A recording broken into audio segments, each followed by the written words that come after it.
All right, we can start now. Hello, everyone. I am Vera Alomatu Agbenyega, for those of you who do not know me. I am the founder of Vera Creative Minds Network, VCMN for short. VCMN is a network of trainers and learners. We have experts of different fields across the globe who are willing to share their knowledge and skills to enthusiastic learners. At VCMN, we encourage everyone to unleash your God-given talent and channel them into income-generating activities. One may ask, how do we do that? We do that through practical and innovative training sessions, through workshops and through seminars. I welcome you all to today's workshop titled Reinvent Yourself During COVID-19. Our speaker today is the founder of TechnoSpirit Consulting. He is the author of the Amazon bestseller, The Joyful Quotient. He is also the ex-president at Toastmasters. He is the creator of Speakology and Helify platforms. He is a master Udemy trainer and ex-training ambassador at BNI. Participants, I introduce your speaker, Mr. Deepak Verma. Mr. Deepak, your participants kindly take over the session.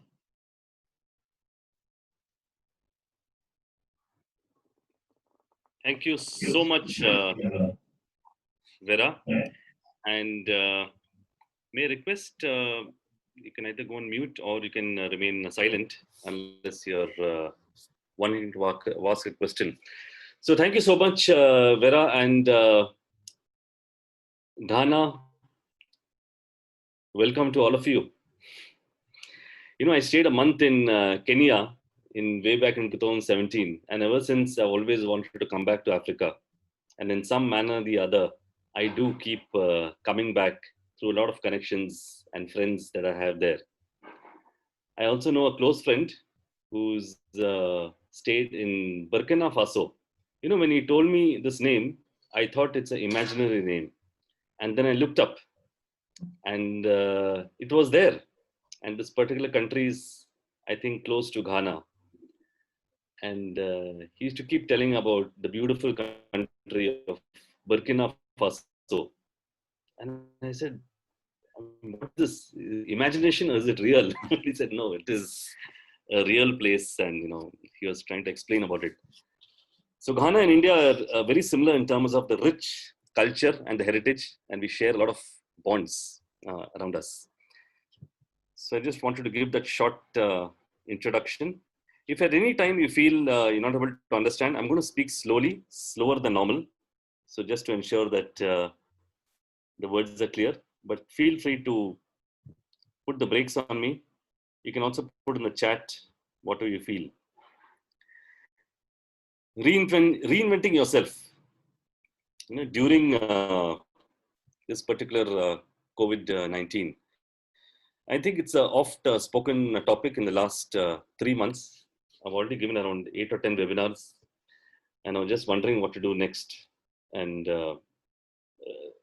needless to say, the world is changing, so we need to kind of adapt to the new world, and that's something that I thought we can talk around. You know, change management, how to manage change, and how to manage things around us, the global world around us as we change. A quick note on my personal story. So this is me, born in a small city in India. Actually, not very small. It's Pune. And I was born as a very shy person, you know, with a lot of doubt and very silent and confused. And this is how I remained for most of my life until I kind of, you know, the last 10 years or 15 years, I have moved in. So the reason I normally give the story is I meet a lot of people whom I mentor who have a lot of inhibitions around them. And I always tell them that anytime anybody can change. So anytime anybody can change. So I truly believe that, and I think all of us should believe that in ourselves. Another short story of a few events that took place in my life. One was a flood which hit our houses in 2015 in another city in India. And guess what? My entire house went underwater, 6 foot of water. Lost almost everything, including the TV and the laptops and the pads and the fridges, whatever it is, all personal items gone, including paperwork. And I thought, my God, it's going to be difficult. But not really. Within a few months, somehow we pulled it all back, and we got a better TV and a better laptop, okay, by God's grace. And 3 years later, I had moved to another city, and guess what? The flood hit again. This time, of course, I was ready. I knew what to expect, and I'd been through it once. And that's the beauty of adversity. Going through adversity and going through difficulties, you kind of get adapted to it. Now, in 2014, had you asked me, hey, Deepak, how's it to go through a flood? I would have just given some incident, what I might have read or seen in some movie. But now I know what it is. What it is to go through, a particular adversity. And I truly believe that all the adversities that we have gone through in our lives till now, including this one, are our personal strengths. And we need to build up on those strengths and move ahead. So the 5 topics we're going to cover today is moving problem to opportunity, doing more with less, a formula called the is, want, should, ikigai, and finally becoming your own masterpiece. So just stay glued in, and we'll try to make the best of it as we move on. Feel free to write in the chat, or even if you have a question, etc., please feel free to put in the chat. I purposely logged in from another device so I can keep seeing a chat as we speak. Sounds good? Shall we move ahead? Yes, please. Let's move ahead. It's fine. Wonderful. So problem to opportunity. What is a problem and what is an opportunity? And there's a myth surrounding this entire thing and the entire episode. It's the end of the world, or there's a financial doom, or nobody will buy and invest. But is this a myth or is it the truth? Well, the truth really is it's the beginning of a new world, and there's certainly a financial reset button. People will buy and invest differently. The only catch is we need to understand what is the changing mindset of the clients around us, and what is my changing mindset. And if you look at it, my changing mindset from what it was earlier, in terms of what can I get and how can we close, these are the normal terms that we used to use. It should really change to what can I give? What can I truly give? And I encourage each of you to ask this question to yourselves. It's interesting that each of us can give something very unique, and that becomes our strength. And how can I help?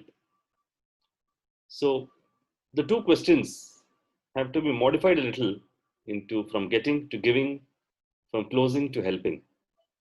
And that should be the start of trying to convert the problems that we have to opportunities. We already discussed how we can convert our adversity into some of the most positive strengths that we have. And now we move on to a helping nature or a giving nature to really bring out the best in us.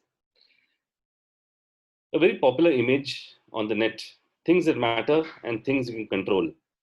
And it's a small arc in between what we need to focus on, a combination of things that matter and that which we can control. A combination of things that matter and that which we can control. Let's move a little more, ahead into this and convert the word to problems. So there are a lot of problems around us that matter, and there are a lot of problems that you can control. And the same formula applies here. You need to focus on those problems which are a combination of those which matter and which you can control.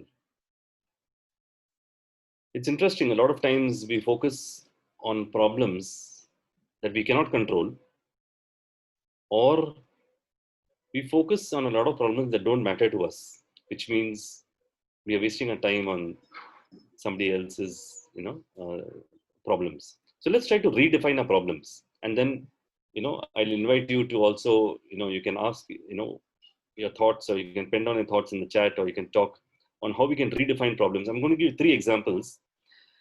The first example is in the banking scenario. The rising interest rate, it's a problem. Actually, it's not your problem. It's somebody else's problem. Your real problem is your inability to handle this is a real problem. So my inability to handle this is a problem. Let's look at a second example. It's very common in sales. The customer footfall is low, or sales is low. So hey, it's a great problem. It's a big problem that we have. Actually, it's not the real problem. Let's try to understand what exactly is the problem. Our inability to create the right environment or the sales strategy is the real problem. Our inability to create the right environment or the sales strategy is the real problem. Let's look at a third example. And this time, actually, I'm going to invite you all to maybe write in the chat box, okay? So investors are not listening to me. It's a common problem. I handle a lot of startups, and they keep coming to me saying, hey, we have something, investors are not listening to me. So it's horrible, they don't listen at all. They keep telling this. What do you think is the real problem? Anybody?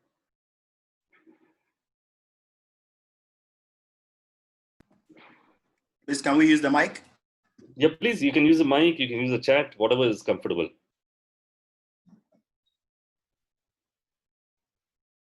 Maybe you are not convincing them enough. You're not convincing the investors enough. You're not telling them the right words that they want to hear.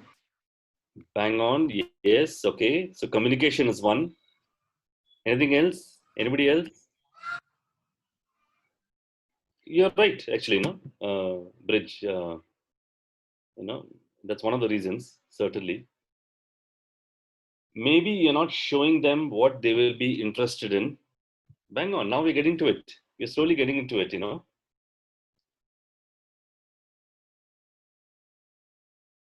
So, of course, I think you're all saying the right thing. It means we are not able to convey what is win-win for him. Yeah, perfect. I think I'm just seeing the messages on the chat as we speak. My inability, and it's exactly the same, to create the magnetic pull towards my product or service. When I say product, I mean everything. So not able to portray the feasibility of the project. Perfect. So now we're trying to realize that the problem really is not external as we think it to be.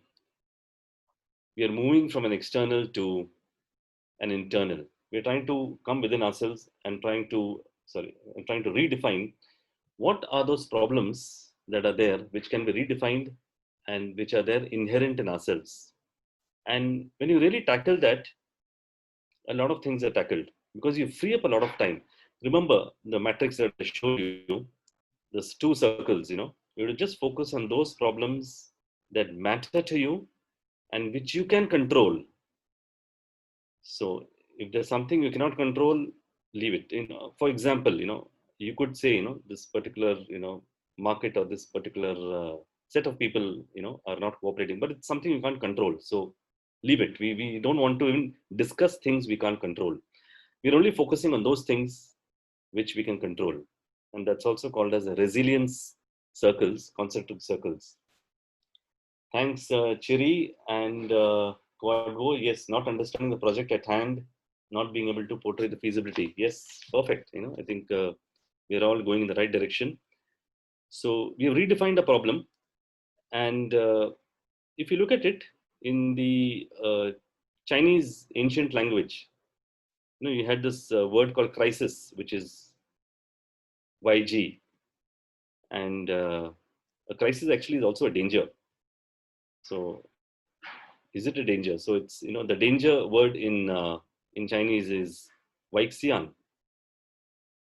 And the word opportunity, strangely, is Jihui. And very strangely, the word crisis seems to be a combination of danger and opportunity. So when we are in a crisis, yes, there is a danger, but there is also an opportunity around us, and we see it all the time. When we go through something, it's possible, depending on how we take it, it can move in either direction.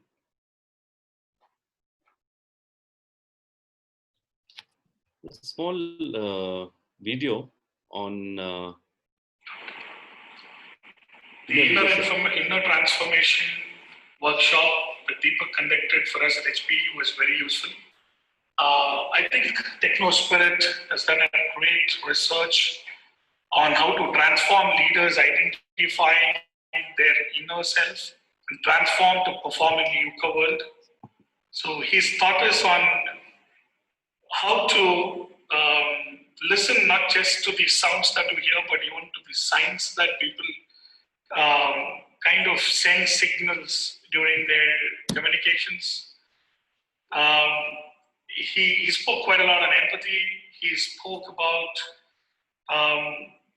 leadership and what is required today when working in teams. He did cover the most important MTR, the mutual trust and relation,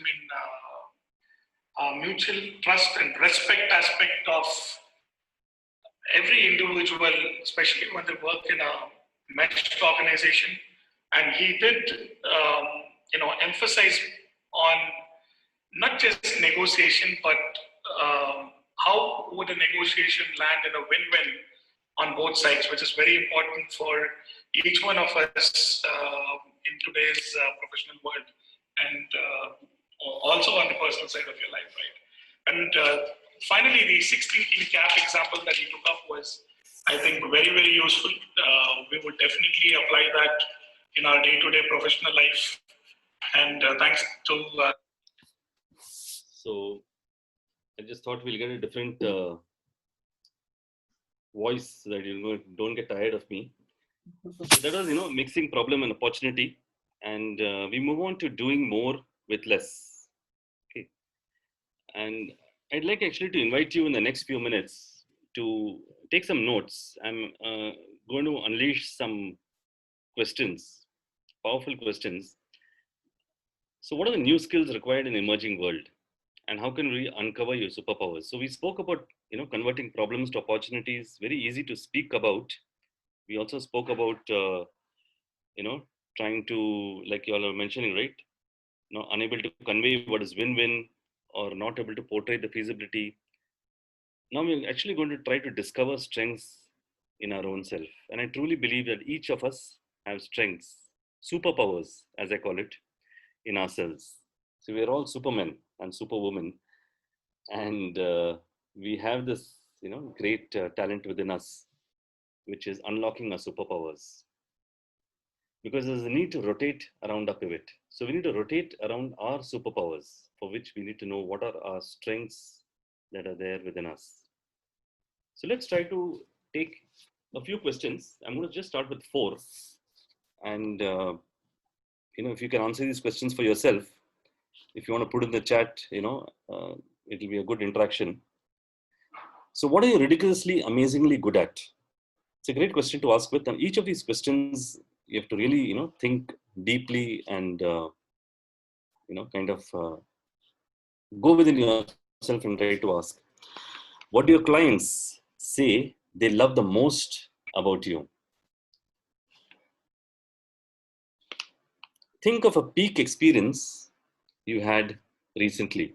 And when you look at these experiences, or when you remember the experience, you'll realize something about yourself. So what is it that really is which gives you the high, or which is your mojo? What is it that really gives you the key thing in the kick, or something which gives you, which inspires you? What really inspires you? Who do you like to work with and why? Wonderful. I see one chat. So let me read it out. So Vera, yes, networking and organization skills. She's amazingly good at it. I agree. Clients also say they love the most about her in that sense. So anybody wants to say something, chat something, feel free.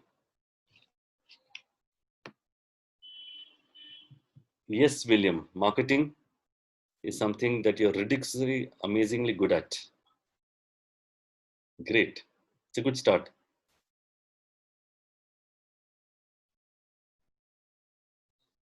Leadership. Evan, thank you.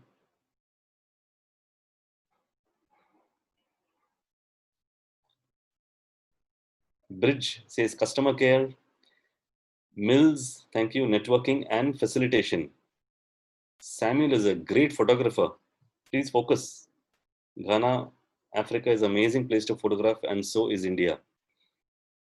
So that's a great career, or this is a great passion that you have around you, because I'm going to cover that in the fourth section, which is Ikigai. Let's go to the next set of questions of superpower. Yes, Anirudh, the root cause analysis and fixations. Thank you. So let's look at some deeper questions. Erika, thank you so much. Painting, lovely hobby. That's something I love to do, but I'm not good at it. So I need to take lessons from you, Erika. Please run a course. Confidence, Francis, thank you. So let's look at some deeper questions. I'm going to give the next set of 4 questions. And these are a little more deeper because it'll come to it'll go into your subconscious and you can actually, get something more deeper around it. The first one is describe a time you got into trouble and how you got out of it. Now, this actually will give you a hint to your adversity quotient. So as I said right at the start, I probably went through a flood and, a silent childhood, etc. But, that's something I've come out of. And I'm sure that each of us have our own stories. If not less, more. We all have our own saga of stories and we have come out of it. Now, we're going to use this as a strength. It's a superpower. Normally, we use such stories, as a sob stories, hey, I struggled, I was put into jail for 5 days. Okay, I'm just giving an example, but it's great. You actually experienced it, something which is unique. And I've never gone to it. So I can never understand, or, a person, a coach I work with in US, she said she was financially broke and homeless in 2008. And I can never ever understand it because I've not gone through that, experience. So describe a time you got into trouble and how you got out of it. How were you recognized as a kid? Okay, next question. What do other people tell you is your biggest quirk or idiosyncrasy? What is it that you stand out for? Is it, people will know you for something, punctuality or discipline or lack of it or commitment. There's something, and it'll come from the previous questions, Thank you, Oppo. Leadership and outspoken. Reported the truth in my dealing, and that saved me at the end of with my business partner. Thank you, Chiri. You really opened it well. Thank you. Yes. So these are the things that really drive you. And the last question, it's based on the Johari window. It works. You don't need to know how it works. It works. So I invite you, post the session today. Sit with somebody who's very close to you. Could be a wife, your husband, your parents, your daughter, whoever it is, somebody who knows you very well and who's a well-wisher, and take a piece of paper and pen. Okay, go to the person, sit with them, and tell them that you're doing some coaching somewhere, and they have to answer one question. Now, the reason I'm giving this very elaborate childlike exercise is, otherwise they will not answer the question. Because normally people who are very close to you will not answer this particular question. They'll shrug it off and they'll say, hey, you're kidding, kind of thing. So, but when you take this and say, hey, please give it I need to kind of send it to somebody. Then they answer it. And the question is, what am I good at? What am I good at? Just do this. Don't look at the logic. It's based on the Johari window concept of things which other people know and you do not know. Things which other people know and you do not know. And you have to choose people who are close to you. Could be a sister, brother, whoever it is. It doesn't matter, And, make it serious. It should not be an elevator talk. It should not be a casual dinner conversation. It has to be, kind of, face to face with a paper and pen. I'm sure you will hear something you have not heard before. Okay, so I've done this exercise with at least 200, 300 people and in various places, and they come back and always tell me, hey, Deepak, there's something I never knew, I was good at this. So it works. Okay, so this is, something which is extremely important. A short, learning from this movie, Castaway. I've seen this a few times, but in the third time I saw it, I noticed, I heard something.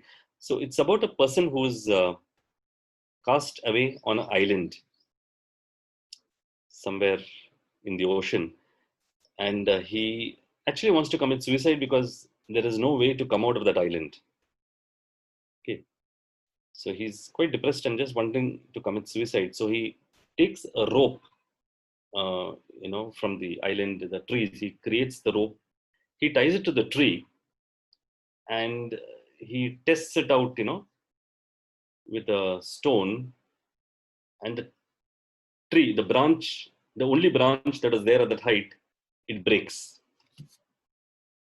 And he's quite shocked and dismayed. He's saying, my God, I wanted to commit suicide, but I just can't seem to do it. And that's when he kind of wonders what to do next. And the answer comes to him, as an intuition that, he just needs to breathe. Just needs to keep breathing, because you never know what the next tide will bring you. You never know what the next tide will bring you. And years later, when he is he's rescued in a very surprising.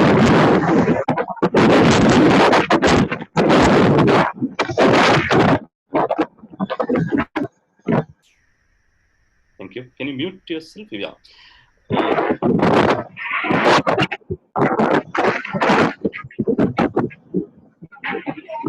Vera, can you mute?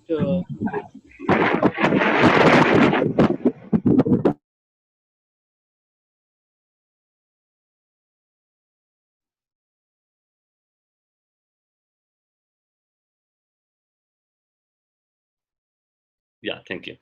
So, and years later, when he's actually when he's rescued and goes back to the US, the girlfriend whom he thought he's going to marry has already married again, because she never thought he will come back. And he gets the same answer that was there in the island. He gets it there, and the answer is, just breathe. So just keep breathing, and you never know what the next day is going to bring you. So you need to have that patience and just keep breathing. That's one of the key messages in this particular movie called Castaway. I'd also invite you to go through this particular website called theheartfulness.org. It has 3 free master classes on how to relax, how to meditate, how to rejuvenate ourselves. And it's beautiful. You should try it, and it's totally free. You can just go through this website. You can note it down. It's very simple, heartfulness.org. Let's come to this particular model called the is, want, and the should. This is a very famous model by Ichak Adizes, and he is a change management expert he's Israeli, but now based in the US. He's written a lot of management books, and this is one of his pivotal ones. It's very simple, and that's why I love it. I love very simple things, and the is, want, should is just one of them. It's on goal setting. A lot of times we begin with I want, or I should. I want to become a millionaire by 2025, or I want to have a large business with 2000 retail outlets by 2023, or whatever. It's always, I want, or I should. But really, we should start with what is. So, what is currently going on? What is the current situation?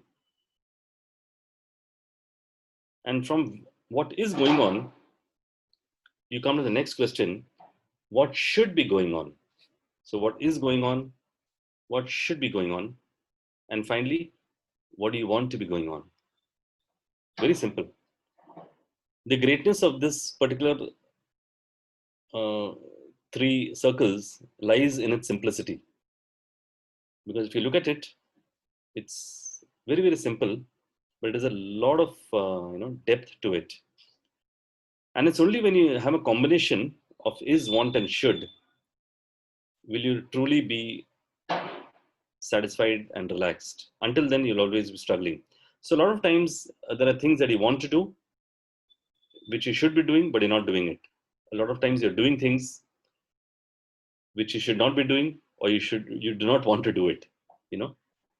And for example, I give example, shooting myself and where in the foot. So I'm going through this workshop. All of us. You might be thinking, I'm going through this workshop, sitting in Ghana, but I should ideally be somewhere else. I should be in my office or in my home or somewhere else. I'm just giving a thought. But really, I want to go on a vacation. Now, you see the conflict is, want, and should. And it's only when is, want, and should come together, that is what you are, what you should be, and what you want to be. When all three are together is when this particular matrix kind of converges. And that small center in between is where all the three merge. Is, want, and should. Everything else is frustration. And this central point is the only one which is, true happiness.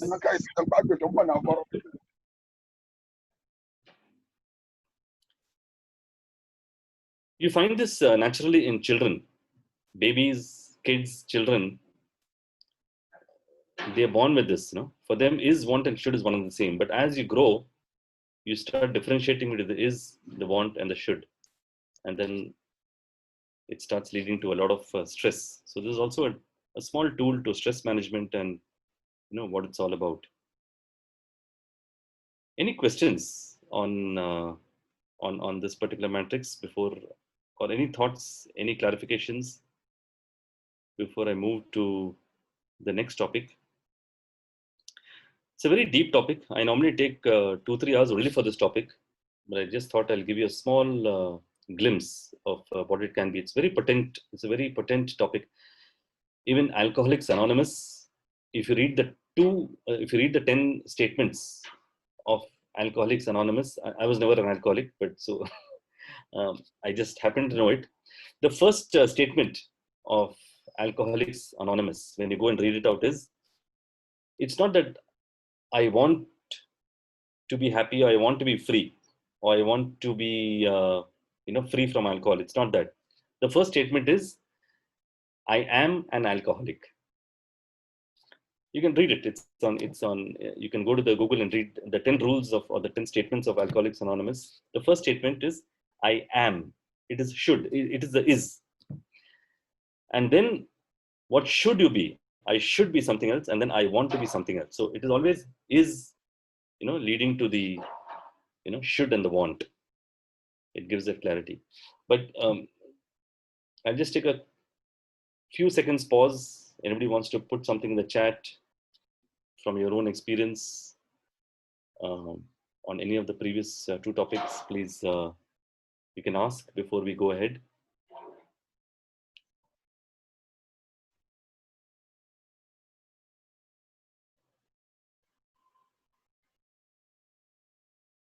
You want to unmute and talk, also feel free.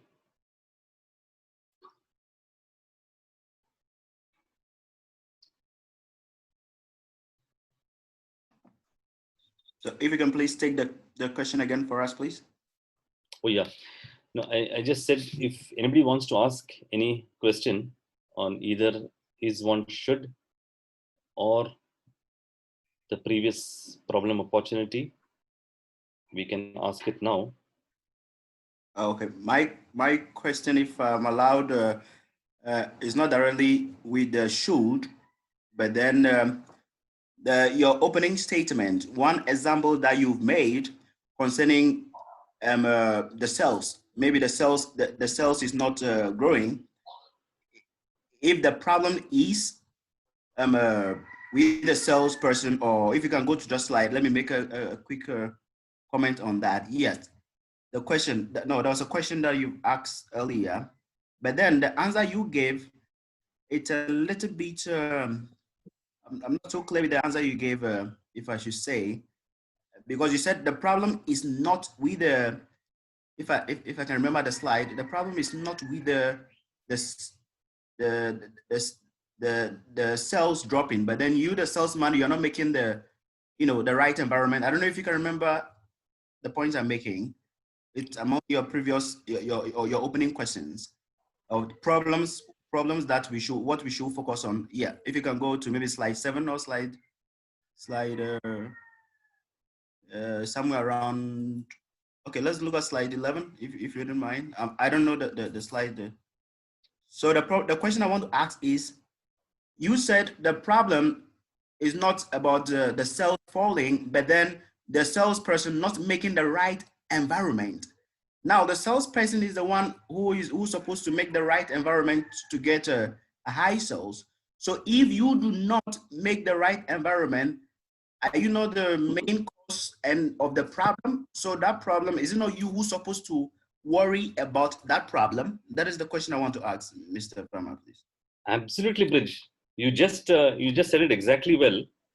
You've just moved the thing. So this particular slide, the customer footfall is low, or Yes. the sales is low, and you've said it exactly right, that it is the salesman's inability, or whatever you wanted to say, to create that pull or the strategy to ensure that the customers are pulled in. So you have, in your own words, moved from the external to the internal. Are we together? Yes, but the statement you made, Yeah. the statement you made was, there are some problems that we should not worry about. Oh yes. Okay. Because we are not the cause of those problems. Yes. This very scenario, when I look at it from the other side, for me, the problem is on the individual salesman, because it is not a natural problem. It is not like a coronavirus problem that is not caused by maybe anybody. But then maybe if you are a lazy salesman and you are not making the right environment for your sales to go high, in this case, I think you have to worry about the two sides. This is the point I want to get clear, because what you said was one side we should not worry about that because we are not the cause of that problem, and on the other side you explain again that what we have to worry about is we have to make the conducive environment for that sales to go high. That is where I want you to re-educate us on a little bit, please. Thank you. Thank you so much. So you have actually brought about another topic. That's another long topic which is there. It's actually 3 concentric circles. Okay, then let's just leave it. No, I'll just quickly tell you. You can read it up later. It's called the circle of control, the circle of influence, and the circle of concern. These couple of circles which I mentioned only focused on the first and the third. You brought out a very valid point, and you can actually read it. I mentioned briefly. It's also called as the resilience circles. The second point, which is the circle of influence, is I think something you kind of touched upon, and I'll take it offline with you. But that's interesting that that you got it into this conversation, and that's where it is, Bridge. But it's good. I don't want to confuse the others, but you're on the right track. That there is a third circle called the circle of influence, which I didn't put here. in order to simplify matters. Okay. Thank you so much for being very attentive. Thank you too. Any other any thoughts, questions? Feel free to ask anything.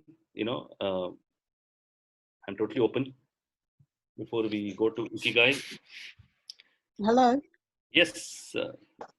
Please, can you go back to your last slide? I mean, the last one before you're going to move on, before you're asking for questions. Yes. So the middle part, what really goes in there? I'm just trying to be able not to, the is, should, and want. The middle part, what actually are you trying to say? That is happiness. Nana, the middle part is where the is, want, and should converge.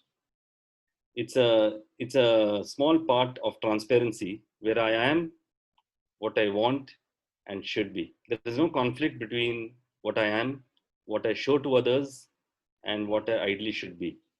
A lot of times, especially as you grow older, that's why I said in children, they say, I want an ice cream, I am having it, and I certainly should have it. There is no doubt about it. But as we grow older, I want an ice cream, but I should not be having it because it has a lot of calories. Okay, now you see the conflict. There's a small conflict Yeah. that's coming, and Okay. instead of that, I'm having carrot.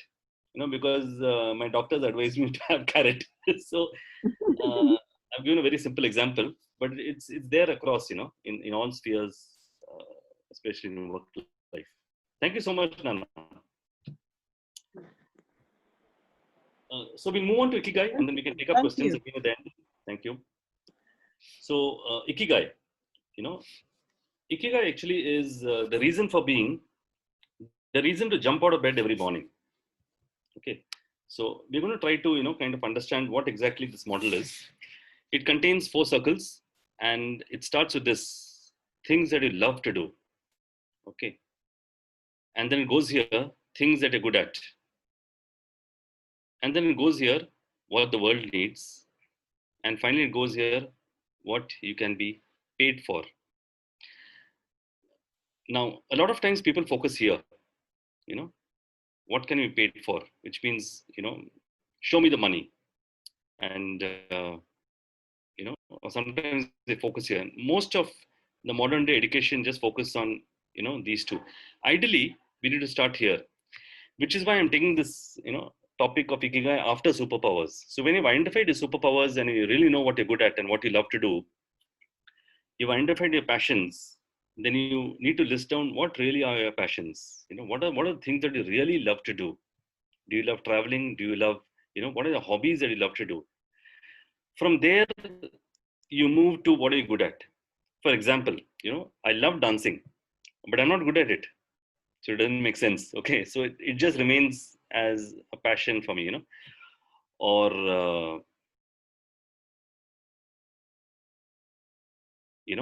so let's say I'm just, taking Vera's example. So she loves networking. Luckily, she's good at it. You love and you're also good at it. So now you've crossed the first hurdle, from here to here. Now from here, you need to go here, horizontally to the right. And there you come to, now you need to identify which geographies in the world need things that you also love and you're good at. So I love photography, I'm also good at it. So what are the markets, places which will appreciate me? And it could be very small, it doesn't matter, because remember, when you do something that you love and you're good at, people will be after you. And there's a big saying, there's a huge saying, it's a 4-word saying, the network will follow. So you need to create such a pull in you that when you do things that you love and you're good at, that particular small niche segment, which is, respecting what you do, will start getting attracted towards you. And then that leads us to the last one, what you can pay it for. So ideally this matrix, it's a very famous matrix, but people don't know how to read this particular matrix. So I just thought I'll kind of give a small overlay. So you begin with what you love, what you're good at, what the world needs, what you can be paid for.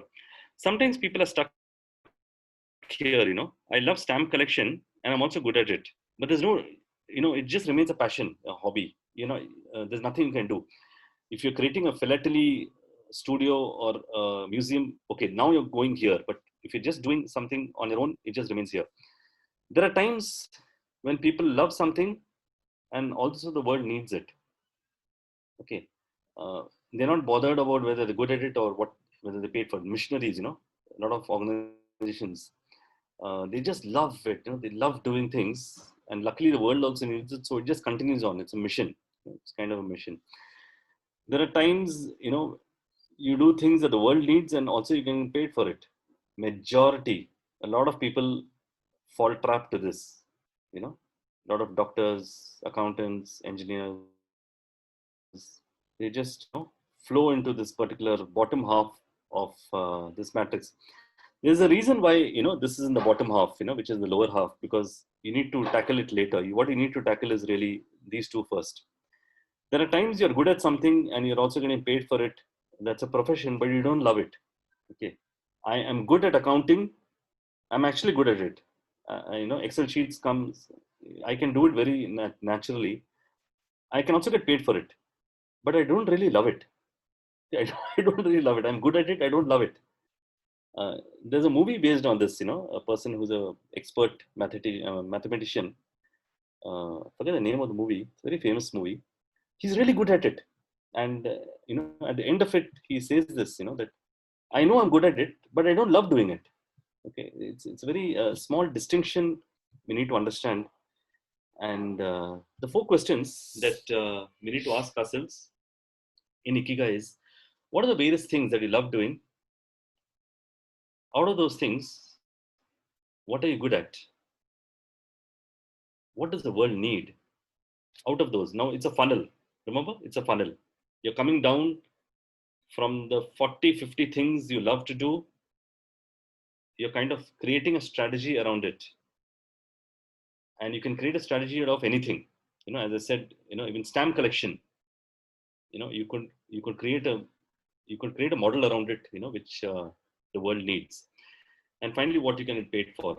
And the payment can be in the form of, even gratitude or satisfaction or joy, or money and various kind of returns. So returns can be from in various manners. And it's only when you tackle all these 4 do you come to the central point, which is also called as the Ikigai, the reason for being.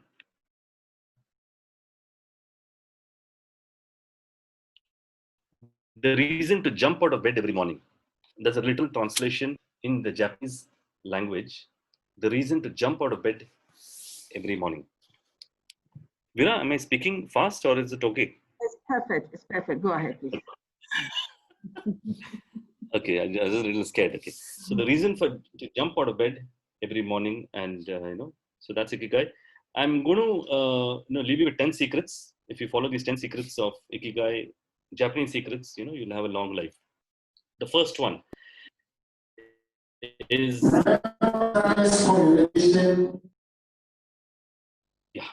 the first one is stay active and never retire. It's very interesting. If you're thinking of retiring, you've not got Ikigai.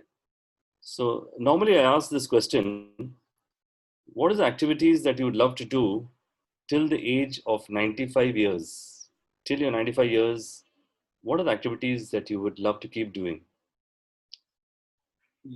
You'll slowly understand then what is your Ikigai. Because if you're thinking of retiring and then retiring and doing what? So there's something you need to do, right? So, so there's always an activity that you need to keep doing. So the first secret is there's no retirement. You just keep active and until you drop dead. Leave urgency behind and adopt a slower pace of life. And this is some of the plagues that is hitting the developed countries, not the developing, the developed countries or the developed people. There's a lot of speed in their lives. We need to take it slow and ensure that we're going in a very relaxed pace of life, but at the same time at the right speed. The third secret is only eating until you're 80% full, and being happy to eat in constant divine thought, whatever you get, in due regard to honest and pious earnings. So third secret is about eating and the way you eat, how it molds you. The fourth one is surrounding ourselves with good friends. Good friends, extremely important. We need to surround ourselves. Ikigai believes in daily gentle exercise. Yoga, Tai Chi, and every culture, rich culture, even Africa, has a lot of gentle exercises that promote acknowledging people around you. The seventh, I normally take a pause after each image and I have to guess what it is. But lack of time, I'm just going fast. Reconnect with nature. The seventh one. The eighth one is gratitude. Very powerful tool. People have written books on it. Rhonda Bryan has written multiple books. A lot of renowned people have written books just on gratitude. Gratitude can change a life. Being grateful. The ninth is to live in the present moment. Again, connected to the is, want, and the should. And the last is to follow your ikigai. The 10 secrets of ikigai for a long life. Please, can you rush through it again? Sure. Let me minimize it easily. Yeah. So the first is, staying active. In fact, I have a small ebook on this. I can share it with Vera and she will share it with all of you. The second is, leaving urgency behind, adopting a slow pace of life. The third is on eating. The fourth is surrounding ourselves with good friends. The fifth is smiling and acknowledging people around you. The seventh is reconnecting with nature. The next one is gratitude. Ninth is present moment. And then is, ikigai. Thank you. Thank you. So in fact, ikigai was more famous because of a book written by Collins called Good to Great. I think many of you must have heard of it or read it. And he put this particular story called The Fox and the Hedgehog. The cunning fox and the innocent hedgehog. The fox tries to eat the hedgehog in multiple manners as possible. It attacks from below, attacks from top, attacks from the side. It creates traps. The hedgehog has only one strategy. You can guess what the strategy is. It rolls up like a porcupine, and that is the end of its strategy. Single strategy. Single strategy. He used this as an analogy in this particular book called where he spoke about the hedgehog theory. It's exactly the same. If you look at the circles, it's exactly the same. It's passionate, what you can best work at in the world, what you're passionate about, what you can be the best in the world, and what drives your economic engine. These are three circles which he's used in this book, Good to Great. And of course, then people want to know from where he got this matrix, and they traced out this very ancient matrix called the Ikigai. So the hedgehog theory. Okay. So I also run a particular international group called the Entrepreneurs International, and Vera is part of it. So we have a person from US who's also my partner, and we run this on a regular basis. So this is we have a Facebook page at the rate of VGC001. Feel free to get into it. You'll get some information on. You can connect to at least 20-30 different countries across the world. And we also have the Heartful Learners Academy, which is just coming up, and we're creating a platform for learning and growing. As Vera mentioned, this is the book called The Joyful Quotient. The hard copies are on hold thanks to the lockdown. The soft copy is available on Kindle across all marketplaces in the world. The Joyful Quotient. And I'm also a trainer at Udemy, multiple courses. Fourth course released recently. So I come to the last topic, which is being our own masterpiece. And I'd like to leave you with a few questions. I know we are almost at the hour and it's time for lunch at Ghana, but just give me a few minutes while we conclude. I'd like to just ask you a few questions on how you can be guided to get to your personal ikigai. What are the key questions you need to ask? And that leads us to setting smart goals which are customized to you. And these are tricks to become your own masterpiece. Do I need help in setting up sales, marketing, and digital strategies?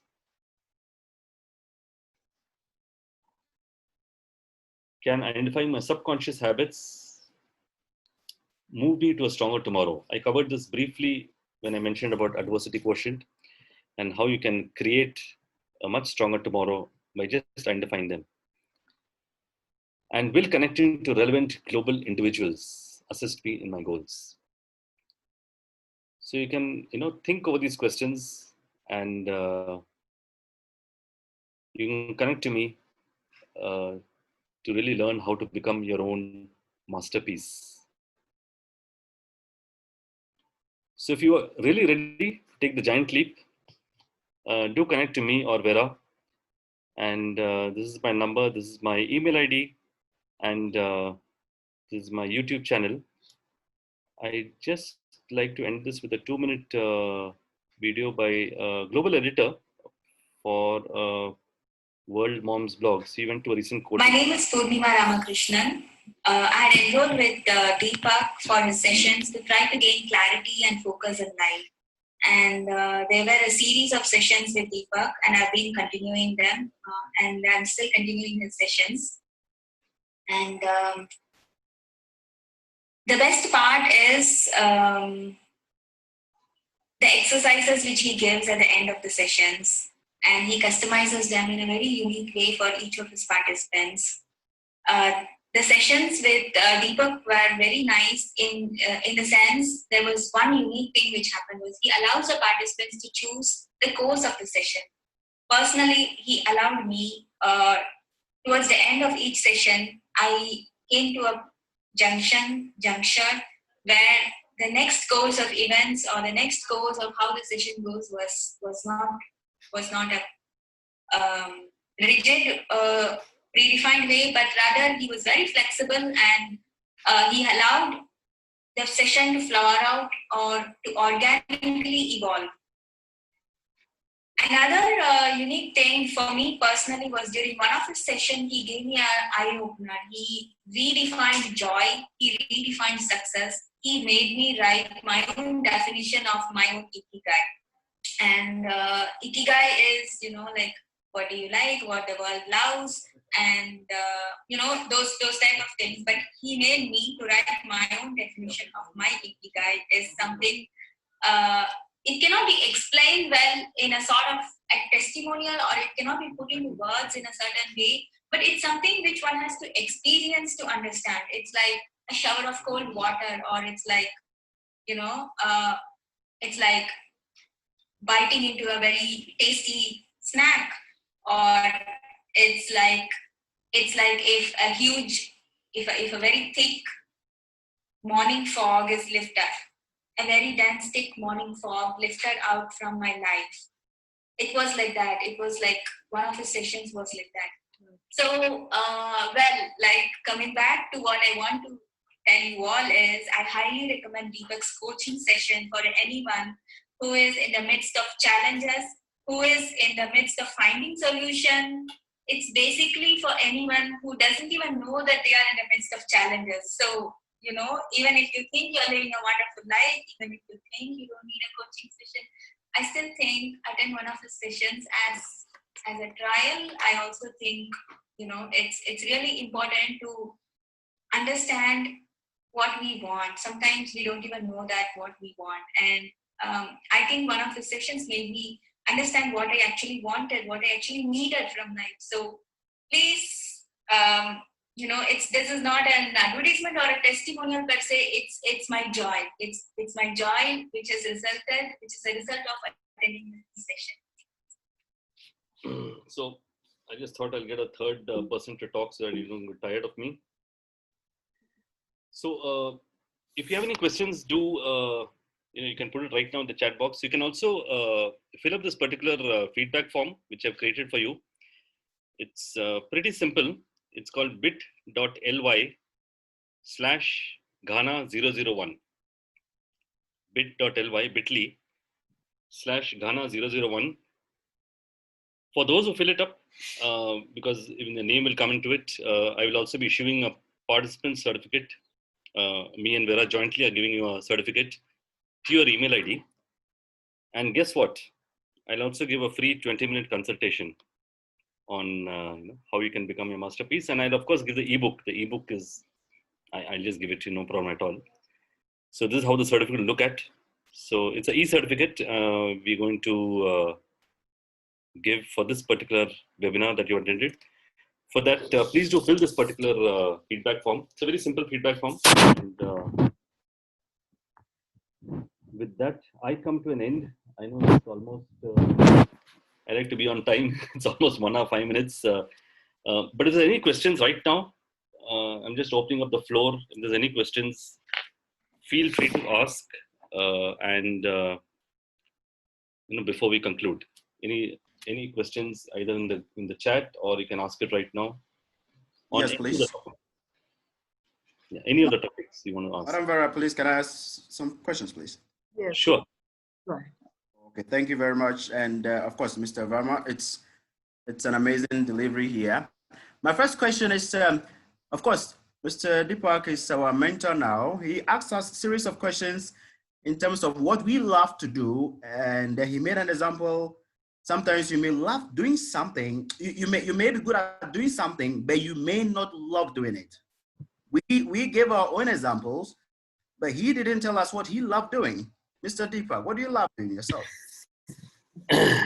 What I love doing is meditation, traveling, Okay. counseling, coaching. Okay, that's quite a long list. And these are the 4 things I love to keep doing till the age of 95. Okay, that's great. My next question is, you made a point on the eating, you only eat until 80%. I don't know if you get that slide. Please, can you just a second, what I didn't get the right meaning of that, on that, please. Ikigai is a wholesome concept, and these 10 secrets are secrets for a long life. And the third secret of Ikigai is to eat less than 100%.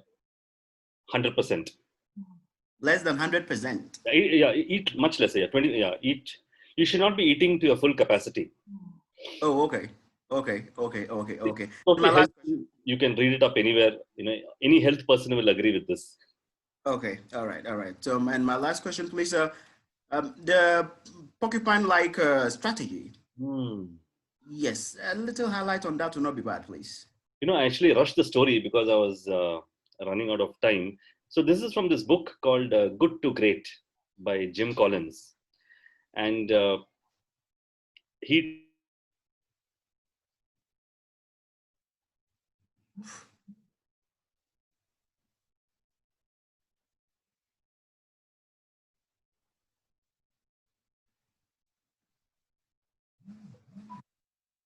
Vera?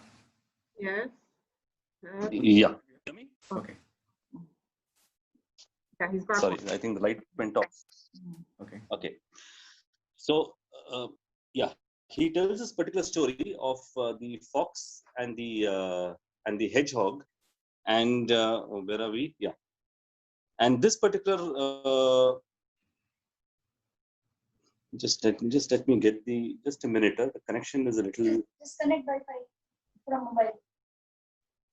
You're talking on mobile? Yeah. I'll disconnect Wi-Fi. We'll start working.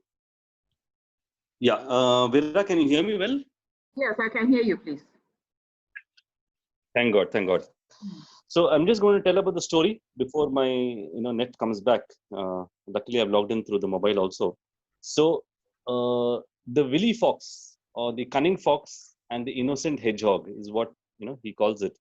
So the fox wants to attack the hedgehog in various manners. it wants to attack it from the tree. It wants to create a trap from below. It wants to attack it from the side. It wants to also, trap it in various manners. But the hedgehog has one single strategy. The strategy is to roll up like a porcupine, roll it up and, put the pines outside.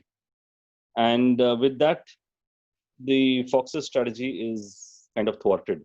And that is what he calls in the hedgehog theory, which is also the theory which ensures that you focus on things that you're passionate about, what you can be best in the world at, and what drives your economic engine. So this is primarily the story, that was there. Does that answer your question? Yes, yes, well understood. But so can we classify this, this theory as more or less like the arrowhead or the single strategist theory? Because some people believe in backup plans, some people don't believe in backup plans or plan Bs. So can we link these two? Sometimes your single strategy is just enough for you to break through. Can we summarize this in this way? Exactly, and that single strategy, your superpower, it is your ikigai. It is your strength.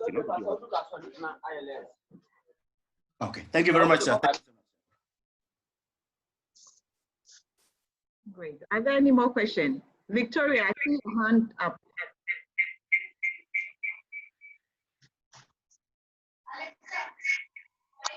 Please, I'm okay. No question, please.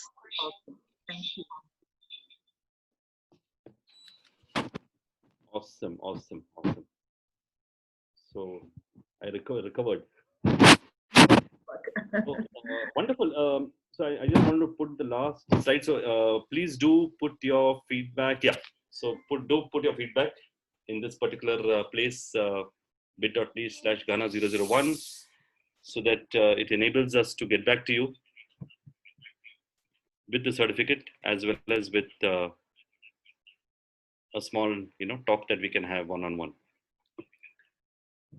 So with that, I'd really like to thank Vera Creative Minds Network. She's built an awesome network. I really admire and respect her.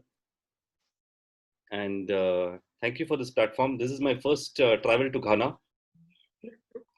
And I hope that all of you will invite me again soon in person. So I really love Africa, and Ghana is my next point. Thank you. So any thoughts, any questions before we sign up? Yes, Madam Vera, if you allow me, I would like to, before you, thank Mr. Deepak, I would like to really, on behalf of myself, and I'm sure other participants will also agree with me, it has been a wonderful session. It has been an eye-opener. And I'm sure, Madam Vera, this will not be the first and the last time you are going to invite Mr. Deepak. You are going to invite him again, because I know he has a lot that he will be giving us. So make sure it does not take too long. We really appreciate this. It has been a mind opener. And thank you very much, Mr. Deepak. Thank you so much, Madam Vera. Thank you so much. Thank you so much, Rich.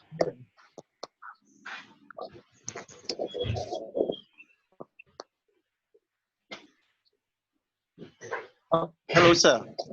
Yes, sir. Go ahead, Bob. Yeah, I can hear you. Can you speak up? Yeah, I want to ask a question. You put in some questions that if you need help like digital marketing and digital some stuff, you put in that in terms of the questions. But you said you should contact you later, but I didn't get your Gmail. Oh, it's pretty simple. hellodeepak@hotmail.com. Okay.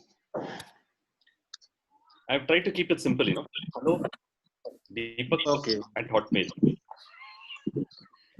I didn't want to complicate it.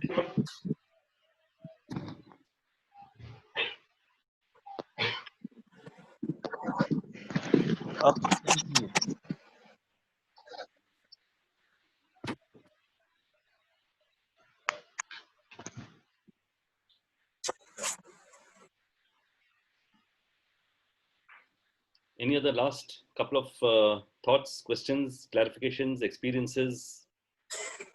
Feel free. Let me hear some voices, Hi Deepak, this is Vinay here. Hi.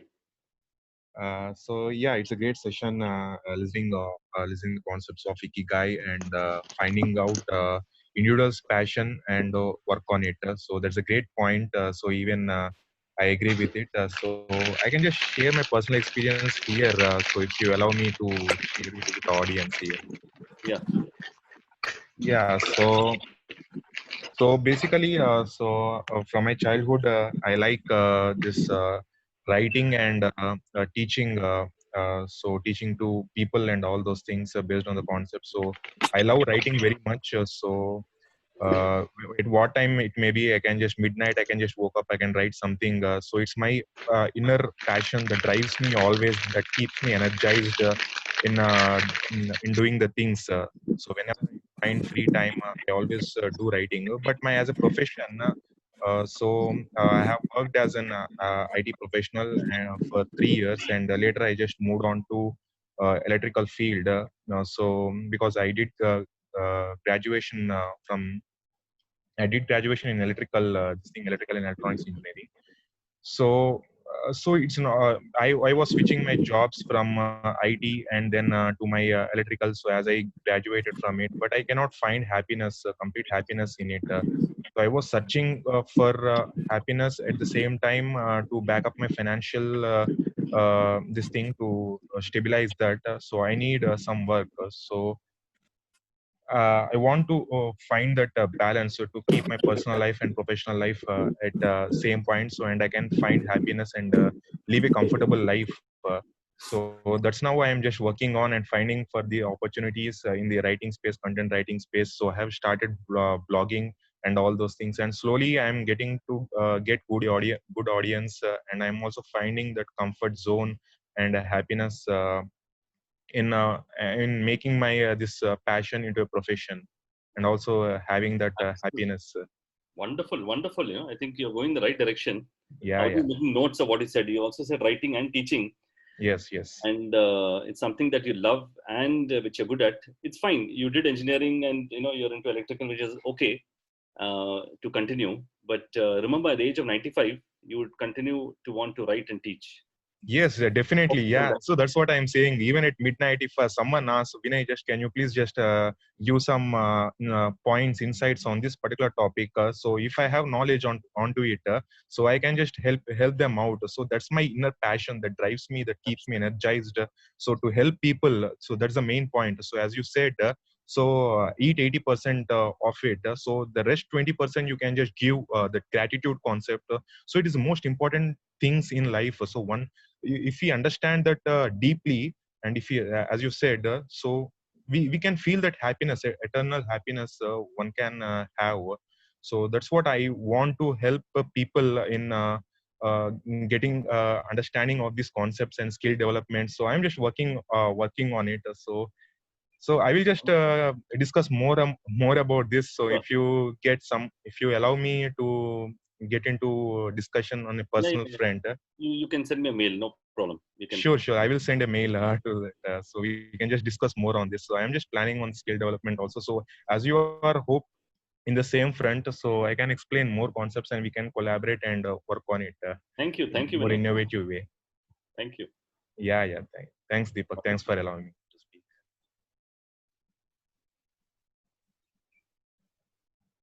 Any more?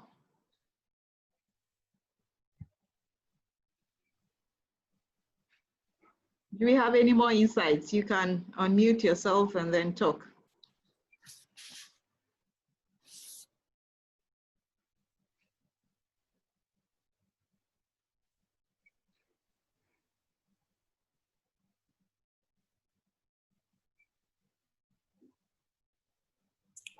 Hello.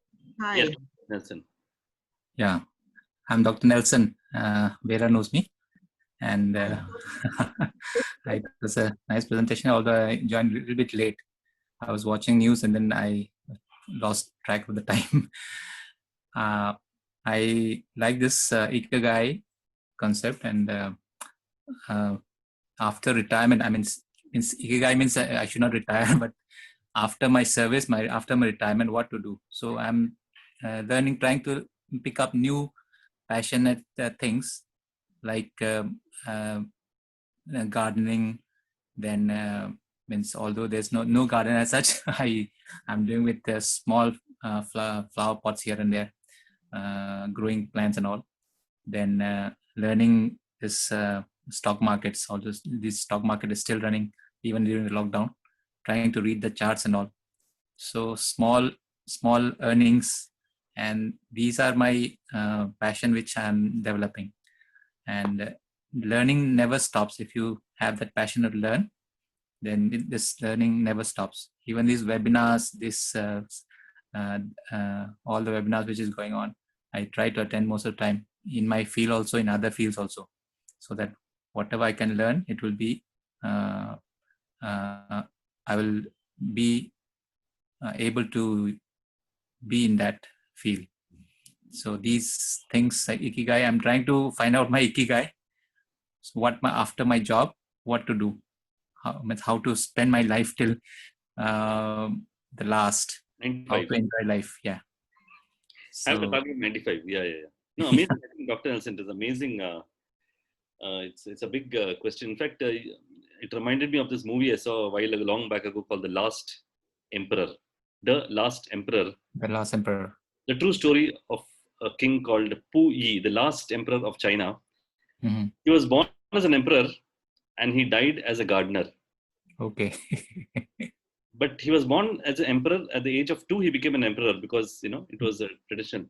But he was they showed the beautiful life story, and he's totally uncomfortable, totally out of place, disconnected, and then of course, the government was taken over and he was put into prison. It's a huge story. And in prison, he starts to love gardening. When he said gardening, he starts to love gardening, and he dies as a gardener. It's a true story. Pui. He was really born as an emperor, and in communist China later, he died as a gardener. Okay. But he was happy as a gardener. That's the best part. As a gardener, there was a lot of, you can see the face changing. He had a lot of satisfaction, and his face was relaxed. He used to love gardening. And when he was as emperor at age of 5 or 6, he was very confused. Why are these ladies prostrating before? I mean, why are they saluting me? Why is the army in front of me? He was a very confused childhood. Okay. And very interesting movie. I still enjoy my job. Although I still enjoy my job, I love giving anesthesia and taking care of patients. But what after my job? So that's what means. I won't be doing an active medical profession. I won't be pursuing. So what to do? That means mild forms of interest, passion, and then continue. So that was it. Thank you. Thank you, Nelson. It was nice. Yeah, thank you. Yeah, that's a great point, Deepak, what you shared here. So there's a dignity of labor, just we call it as.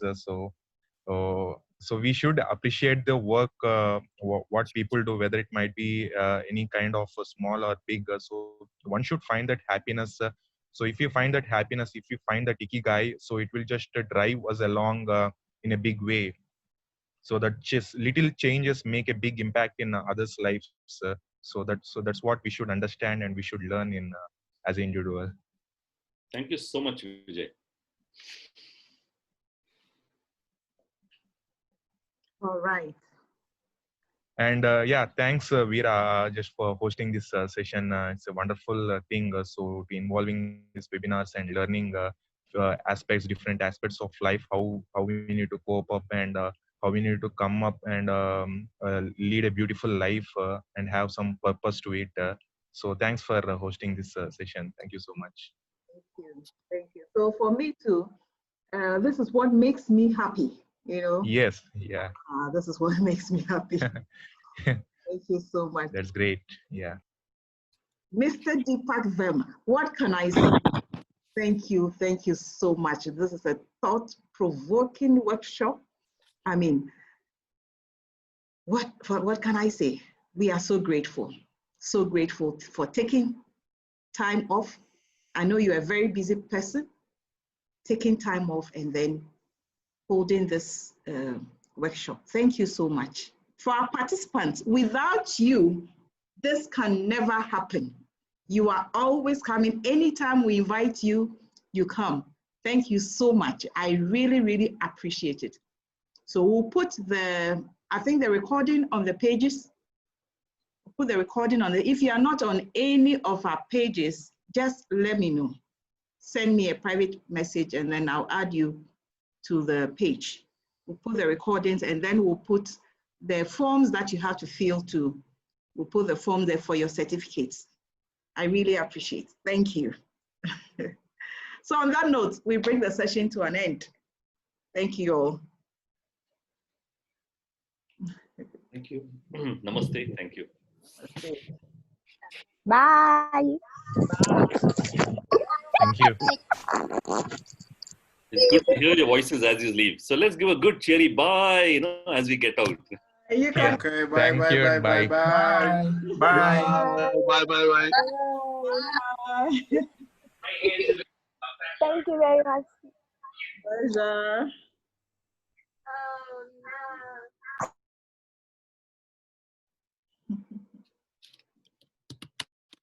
All right.